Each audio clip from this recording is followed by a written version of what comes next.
우리 지역의 이슈를 짚어드립니다. 헬로 이슈토크 시작합니다. 잊을만 하면 다시 불거지는 영주댐 관련 논란. 최근 방류 갈등에 이어 이번엔 안전성 문제가 또다시 제기됐습니다. 영주댐 본체와 연결된 옹벽을 타고 물줄기가 흘러내리고 있는데 이곳은 비가 올 때를 제외하고는 물이 흐르지 않는 곳이고요. 최근 2주 동안은 비 소식이 없었다는 점입니다. 이 시간 헬로 이슈토크에서 자세히 짚어보겠습니다.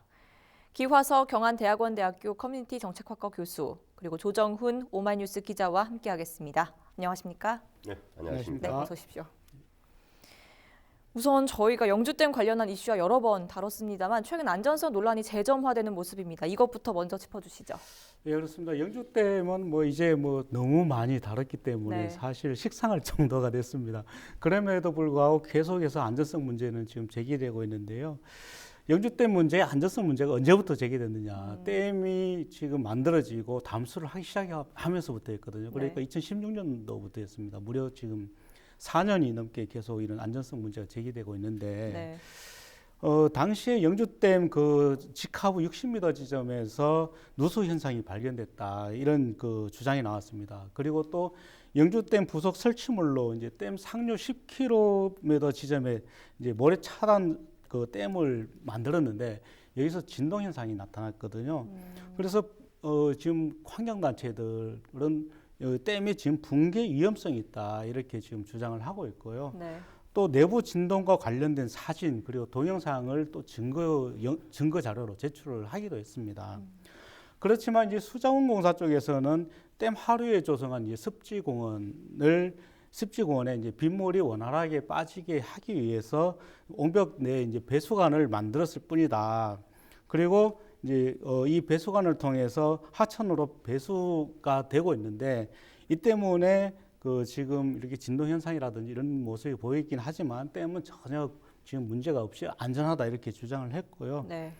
또 그렇지만 이제 사실 전문가들은 또 다른 또 주장을 또 하고 있습니다. 한 전문가는 이런 얘기를 했는데 그 수자원공사의 그 주장을 곧이곧대로 받아들인다 하더라도 옹벽을 가로질러서 관을 매설하는 것은 사실 한 번도 듣지도 보지도 못했다 이런 주장을 하고 있거든요. 이런 네. 주장을 하면서 지금 영주댐 구조물에서 물이 넘쳐 흐르는 이 원류 현상도 계속 나오고 있다 이런 얘기를 하고 있습니다.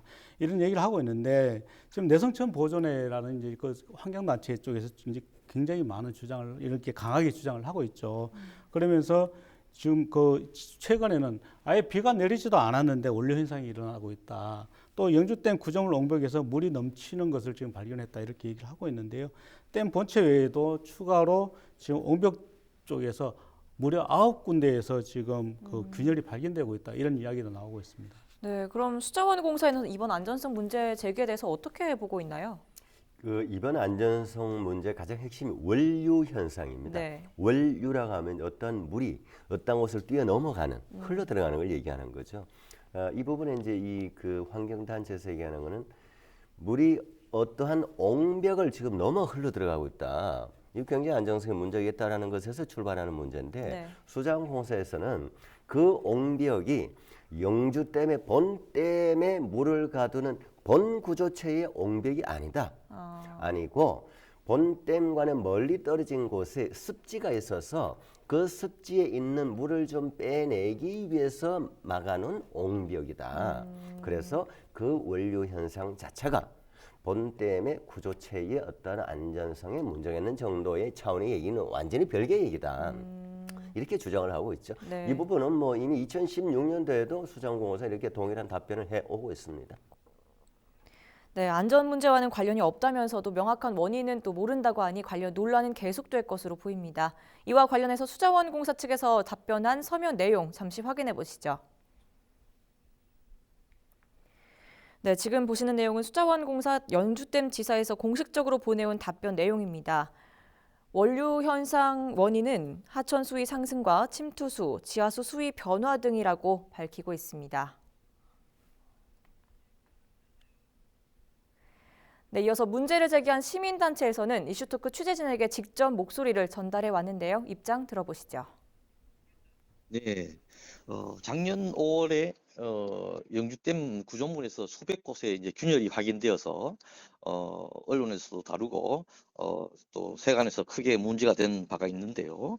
지금 그 이후 영주댐 안전성 조사 평가가 진행 중인데도 구조물 중에서 옹벽 부위에는 신기로 9곳의 이제 균열이 발생했고 구조물 본체에서도 지금 균열이 났던 부분에 대해서 몰탈유로 이제 덧칠을 해놓았는데 그 몰탈이 다시 이제 균열이 생기는 즉 균열이 진행되고 있는 현상들을 꾸준히 보여주고 있습니다. 그런데 문제는 지금 조사가 무산이 됐다는 것이죠. 예, 그렇다 보니까 어떤 해결책을 찾으려면은 조사 평가를 정확히 해서 거기에 대한 대응이 되어야 되는데 현재 조사 평가가 무산되다 보니까 해결 방법이 없다. 즉 환경부에서 은폐를 하려는 것이 아니냐 저희는 그렇게 의심을 하고 있습니다. 네, 숫자원 공사 측과 시민단체 입장 각각 확인해 봤는데요. 그러고 보면 얼마 전에는 영주댐 방류를 놓고도 첨예한 갈등이 있었는데 이것도 여전히 갈등의 불씨가 남아 있는 거죠? 예, 그렇습니다. 담수를 한 상태에서 종합적으로 이제 평가하자 이게 이제 환경부의 입장인데요. 이 평가 시점을 앞두고 환경부가 이제 방류 결정을 내리게 됩니다. 그렇게 되니까 이제 지자체와 주민들 간에 서로 이제 갈등이 생기게 되는데요. 지자체와 지역 주민들은 영주댐을 정상화시켜야 된다. 그렇게 하기 위해서는 또 낙동강 수지를 위한 그 하천 유지 용수를 공급을 해야 되고 또 하천 유지 홍수 피해를 경감해야 되기 때문에 안정적 농업 용수도 공급을 해야 되기 때문에 일단 그 영주댐은 댐으로서 유지를 해야 되고 댐 수위도 유지를 해야 된다 이렇게 지금 주장을 하고 있습니다. 또 네. 특히 이제 영주댐이 있는 평원면에 있는 영주댐 수호 추진위원회가 있는데요. 이 수호 추진위원회는 무려 1조 1천억 원이나 들어간 국비 예산이 이렇게 많이 들어가는 댐을 만들어 놓고 지금 이 농업용수와 관련해서 아무런 것도 하지 못한다면 이게 말이 되느냐. 그렇기 때문에 지금 댐을 어떻게든 무용지물로 만들 수는 없다. 영주댐은 그대로 계속 유지를 해야 된다. 이렇게 지금 주장을 하고 있습니다. 반면에 이제 그 환경단체들은 또 영주댐에서 지금 문제가 계속 발생을 하고 있으니 지금 이 문제도 계속 제기를 하고 있는데요. 안전성이나 수질 또 본연의 목적과 다른 댐을 만들었다. 이렇게 지금 비판하고 있습니다. 그렇기 때문에 지금 환경부가 물을 방류하는 것은 댐의 문제점을 은폐하기 위한 것이 아니냐 이런 주장을 하고 있는데요. 이제 주민단체 그리고 또 지자체가 방류에 합의를 하고 방류를 하고 있지만 계속 농성을 이어가겠다 이런 입장을 보이고 있습니다.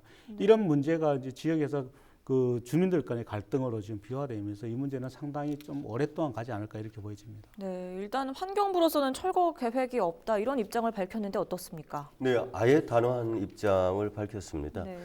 전혀 철개 계획이 없다 정주댐을. 그리고 조명래 환경부 장관이 국회 예산결산특별위원회에 줄여서 얘기를 특위에 나왔어도 명확하게 답변을 했습니다.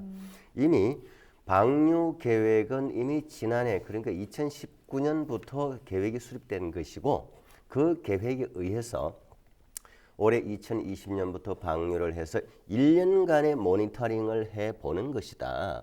해보고 방류를 어느 정도 어떤 식으로 지속적으로 해나갈 것인가에 대한 연구지 이걸 무슨 철거하기 위해서 1년간 가둬놓은 담수를 방류를 한다든지 그런 연구 용역을 하는 것은 전혀 아니다. 네. 이걸 명확하게 밝혔고 그리고 1년이 지난 이후에 그 평가 결과를 가지고 다른 어떻게 해나갈 것인가를 고민해 보겠다라는 것이 환경부의 명확한 입장입니다. 네, 근데 이러한 과정에서 또 협의체 구성 문제로도 논란을 키웠는데 어떤 내용인지 설명을 좀 해주시죠.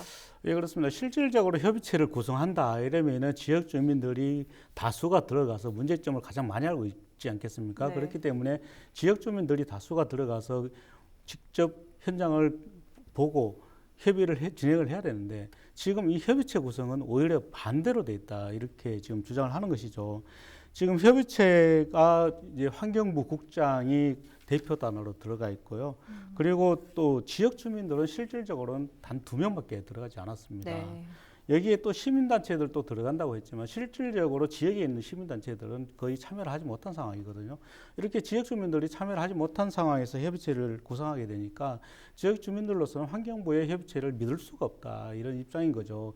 결국은 이제 환경부에서 그렇다면은 지역 주민들이 추가로 들어온다면 받아주겠다 하지만 이미 구성을 해놓고 추가로 받아주겠다 이런 입장에 대해서 누가 과연 이 협의체를 믿을 수 있겠느냐. 앞으로 이런 문제가 계속해서 진행이 되지 않을까. 협의체가 구성이 돼서 그 운영이 된다 하더라도 정말 믿을 수 있을까 이런 우려도 많이 나오고 있습니다. 네, 이 영주댐을 둘러싼 갈등과 논란은 어제 오늘 일이 아닙니다. 영주댐은 아직도 준공 허가가 나지 않은 댐인데 유독 영주댐이 논란이 되는 이유는 뭐라고 생각하십니까? 그렇습니다. 뭐 댐을 건설해놓고 허가를 내지 못하고 있다. 참 이게 슬픈 얘기죠. 네. 그런데 영주댐은 탄생부터가 좀 문제가 있지 않았나 이렇게 보여지거든요. 네. 왜냐하면은 이미 그 영주댐이 있는 지역에서 가까운 곳에 안동에 이미 이마댐이라든지 또 안동댐이 있었지 않습니까? 네. 그렇기 때문에 영주댐은 탄생부터가 좀 명분이 약했다. 영주댐을 만들 때 물 부족 상태를 좀 해소하기 위해서 만들겠다 했는데 물 부족 사태는 일어나지 않았습니다. 그렇기 때문에 좀 이 문제는 너무 설득력이 약했고요. 또 영주댐을 만들 때 그 낙동강의 보를 만들면서 낙동강 그 유지를 위해서 영주댐을 만든 것이거든요. 그렇기 때문에 이 문제는 상당히 그 논란이 컸었던 문제입니다. 그리고 또 영주댐의 더 큰 문제는 그 내성천이라고 있습니다. 내성천의 모래와 물이 흐르는 세계적으로도 가장 아름다운 산천이거든요. 그럼에도 불구하고 이 산천에 지금 모래가 흐르지 않게 됐다는 거죠. 그렇기 때문에 이제까지는 이 댐을 만들면서 경제성이라든지 효율성이라든지 이런 것만 따졌다면은 앞으로는 환경 문제를 더 많이 따져야 되지 않겠느냐 이런 면에서도 지금 영주댐 문제는 논란이 계속되고 있고요. 특히 영주댐이 만들어진 이후에 예산이 들어가지 않고 잘 운영이 된다면 문제가 없겠지만 추가로 예산이 들어가야 되고 댐이 붕괴 우려가 있다는 이 댐의 안전성 문제가 있다든지 이런 문제가 계속 불거지면서 다시 한번 영주댐에 대한 논란이 일어나는 것이거든요. 이 문제에 대해서는 좀 더 꼼꼼하게 좀 챙겨봐야 되겠습니다. 네, 환경 문제가 더욱 대두되고 있는 만큼 실제로 이 무선마을이라든지 회룡포의 최근 모습을 좀 살펴보면 강 하류의 변화도 이제 무시 못할 수준이라는 지적이 나오고 있죠. 네, 지금 우리가 예전에 봤던 그 회룡포 그리고 무선마을, 그야말로 너무나 아름다운 그야말로 국가 문화재급 마을입니다. 한 폭의 그림입니다. 네. 지금 뭐 보고 있죠. 지금 저런 상황인데요. 지금 이 영주댐의 이 문제로 인해서 물이 흘러내려오지 않으니까 굉장히 수풀이 자라고 있습니다. 그리고 수풀이 물론 물이 정상적으로 흐르는 강에도 자라는 수초도 있습니다. 수초도 있기 때문에 그거는 정상적일 때 있을 수 있는 생태계의 하나의 현상이고 네. 이건 물이 흘러내려오지 않아서 수초가 생기는 이걸 이제 그 트랙터로 갈아엎는 이런 그 장면이 목격되기도 했고 그러다 보니 이제 이 그야말로 국보급 이 문화마을 이 현장 그 특히 회룡포의 경우는요 저는 개인적으로 이 유네스코 세계유산 중에도 자연유산에 들어가도 손색이 없을 정도의 너무나 아름다운 그 경관이었습니다. 네. 그런 것이 지금 저는 개인적으로 너무나 안타까운데요. 이런 식으로 이 물이 없는 상태의 그 무토로 변하는 현상, 육상화 현상이라고 네. 합니다. 육상화 현상이 되면 우리가 상식적으로도 우리가 방금 모니터에서도 봤듯이 작은 그 이 고랑들이 생기게 되죠. 그러면 이제 유속이 급격히 빨라집니다. 작은 물이 내려와도. 네. 그러면 결국은 어류라든지 이 생태계에도 당연히 영향을 미치게 되는 겁니다. 그리고 또 이제 실제로 이 일대에 있어 왔던 그야말로 이 굉장히 중요한 그 보호 대상 어종 흰 수마자 같은 경우에 이미 해마다 그 수가 주로 들어가서 이렇게 되면 어떻게 됩니까? 결국은 이 개체수 자체가 없어져 버리게 됩니다. 그럼 멸종으로 가버리는 거예요. 네. 이런 부분 저는 대단히 안타깝다라고 생각을 합니다. 네, 그동안 우리가 댐 건설을 하겠다고 할 때 환경 문제를 좀 뒷전으로 생각하는 예를 들어 경제성이라든지 또 수자원 확보라든지 이런 부분에 좀 더 초점을 맞춰왔던 게 사실인데요. 지금으로선 계속해서 수질 문제도 지적된 부분이잖아요. 계속해서 짚어주시죠. 그렇죠. 지금 이제 겨울에 생기는 녹조, 뭐 흑조 현상이라고 표현을 하는데요. 이제 이 계절과 관계없이 이렇게까지 지금 연중 문제가 생긴다고 하면 이거는 어떻게든 대책을 세워야 된다. 그래서 제가 봤을 때는 이제 주변에 이제 농경지가 또 원래 굉장히 많거든요. 네. 그 무슨마을 일대 그리고 또 회령포 예천 회령포 일대 기존 농경지가 기존 많은 곳입니다. 그러면 농업에도 당연히 영향을 미치게 되고 제가 조금 전에 얘기했던 그 생태계 당연히 영향을 미치고 있고 플러스해서 그 자연경관 이미 다 훼손되다시피 해버린 이거 지금이라도 빨리 수장공사 그리고 전문가 그리고 환경단체 그야말로 합심해서 어떻게든 방안을 찾아내야 된다라고 생각을 합니다. 네, 그러면 수질 환경이라든지 안전성 관련 결과는 언제쯤 윤곽이 잡힐까요? 글쎄요. 이거 참 제가 글쎄요라고 밖에 네. 말을 할 수 네. 없다는 게 참 안타까운데요. 사실 영주댐은 무려 1조 1천억 원이 들었습니다. 엄청난 예산을 들여서 댐을 만들었는데 영주댐의 처음 건설 목적 자체가 낙동강 수질 개선을 위한 용수로 사용하겠다는 게 91.8%였거든요. 그럼에도 불구하고 영주댐 인근에서는 지금 굉장히 주먹구구식으로 추진이 되다 보니까 오염원이 될 수밖에 없는 상황입니다. 영주댐 인근의 그 가축 사육 밀도가 1제곱킬로미터당 5,400마리거든요. 네. 이런 경우는 지금 다른 댐하고 비교를 한다면은 굉장히 높은 비율입니다. 그 수치로 든다면 무려 30배에 가까운 굉장히 높은 비율이고요. 또 그 농경지 비율도 다른 그 유역과 비교했을 때 무려 그 21%입니다. 이 경우도 다른 댐과 비교했을 때는 무려 서너 배 정도 높은 상황이거든요. 그렇기 때문에 환경영향평가를 어떻게 통과했는지 참 의심스러울 정도로 댐 만들 때부터 굉장히 큰 문제였다라고 보고요. 네. 그래서 지금 내성천 자연성 회복을 위한 연구 영역이 진행 중이긴 하지만 이 연구 영역은 과연 내년쯤이면 나올 수 있을까요? 참 의심스럽습니다. 네, 한편으로는 또 수질 문제 개선을 위해서 막대한 예산도 들어갈 예정이라고요. 그렇습니다.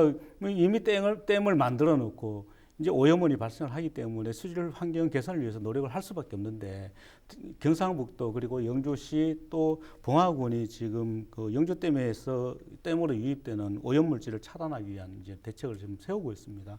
지금 우선 당장 그 2022년까지 3년 동안 무려 163억 원이 넘는 예산을 들여서 오염물질 줄이기에 나서겠다 이렇게 밝히고 있는데 이 예산만 들어갈 수 있는지 또는 추가로 더 예산이 들어갈 수 있을지도 지금 염려스럽고요. 또 수질 개선에 또 다른 혈세를 쓰게 되는 것은 아닌지 여전히 지적이 굉장히 많이 나오는 상황이죠. 네, 이 영주댐 관련한 논란은 앞으로도 계속될 것으로 보이는데요. 갈등 해결의 실마리는 어디에 있다고 보시는지 두 분 최종 의견 덧붙여 주시죠. 네, 저는 이제 이런 경우 우리가 이제 수기 민주주의라고 그러죠. 일종의 공론화위원회를 만들어서 그야말로 날밤을 새든 2박 3일 토론을 하든 해서 집중적으로 논의를 해서 그 실마리를 만들어내야 되는데 그야말로 민간단체 그리고 그 시민단체 들어가겠죠. 그리고 이제 전문가 그리고 그 국가기관 그리고 또 이제 수장공사 3자가 됐든 5자가 됐든 모여서 저는 이 공론화위원회를 만들어서 집중적으로 논의를 해야 된다고 생각합니다. 네, 잘 들었습니다.